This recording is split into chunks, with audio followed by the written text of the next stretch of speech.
Hey guys, so tonight we're going to be looking at battles of the Revolutionary War. The guiding question I want you to keep in mind, what were some of the major battles during the Revolutionary War and where did they take place?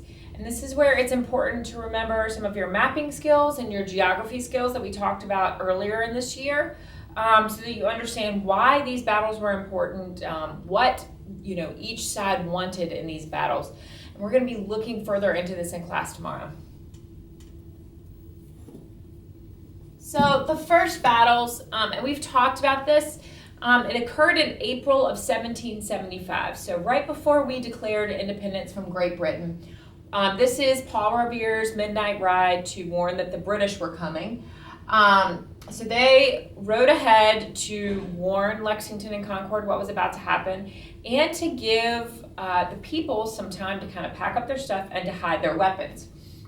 So the militias were able to successfully hide their gunpowder, hide any of their weapons that the British might be taking over, which was a huge benefit in the long run. They were able to ambush the British soldiers, and then this was the beginning of the Revolutionary War. So it's the battles of Lexington and Concord. Those are that's the shot that's heard around the world. That's kind of what the general nickname for that is.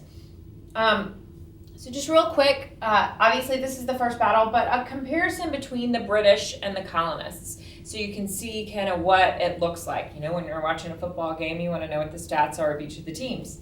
Same thing here. So the British had 8 million people. They had the best navy in the world. They had the best army in the world.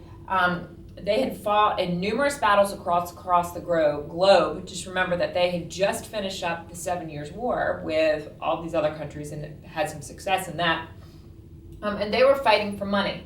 The colonists only had 2.5 million people. They had no navy. They had an untrained militia. And remember that a militia is a volunteer army.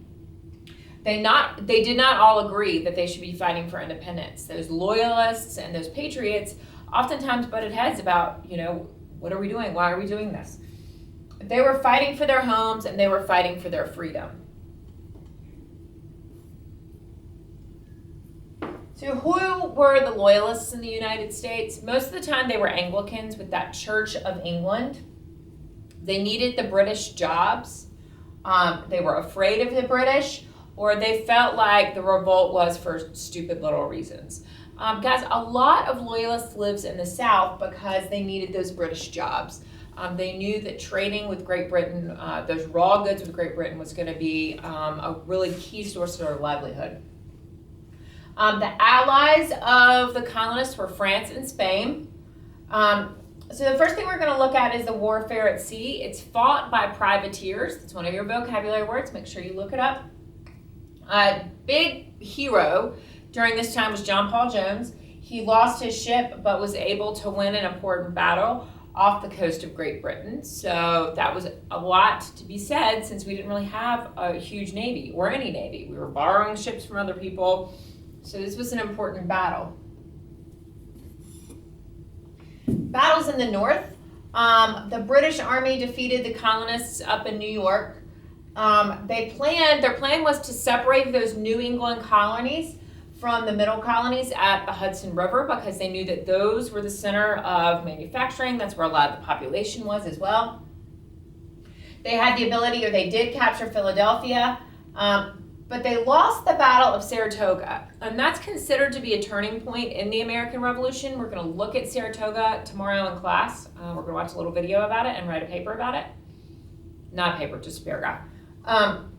Then the winter at Valley Forge was really tough on the American soldiers. You saw that in the America the Story of Us video.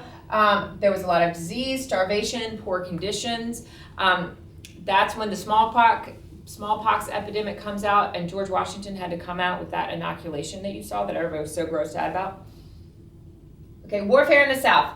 The British concentrated their efforts in the South because that's where they had a concentration of people who supported them, those loyalists we just talked about.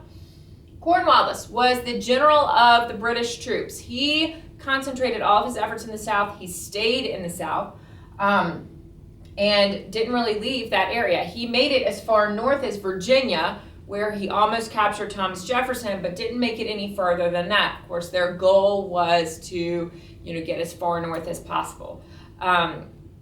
So lots of different battles in the South, several in North Carolina that we'll talk about in just a second. Finally, independence. The Treaty of Paris, don't get confused, there's two Treaty of Parises, ended the war. The United States became an independent nation. The borders of the new nation was Canada to the north, the Mississippi River to the west, and Florida to the south. The British completely withdrew from American territory, and Americans regained their fishing rights. So overall, a good victory for the Americas. So the major battles that I want you to keep in mind in order, and if you want to make a timeline in your interactive notebook, that might be a good thing to do. The first one, 4/19/1775, so that's April 19th, 1775. That's the Battle of Lexington and Concord, and that was in Massachusetts. Second one is June 16th of 1775. That's the Battle of Bunker Hill. That took place in Massachusetts. Next one is December 26th of 1776. That's the Battle of Trenton. That took place in New Jersey. Then you have September 19th, 1777. That's that turning point, the Battle of Saratoga in New York. Then you have December 29th, 1778. That's the capture of Savannah, which was in Georgia. Then you have March 29th, 1780, the Siege of Charleston, and that's Charleston, South Carolina. Then you have March 15th, 1781. That's the Battle of Guilford Courthouse. That's one of the big ones that occurred in North Carolina. And then you have October 9th, 1781. That's the Battle of Yorktown in Virginia. That's the battle that ends the Revolutionary War. So keep all of this in mind. We're going to look more specifically at these battles in class and do some map work with them. And I will see you then.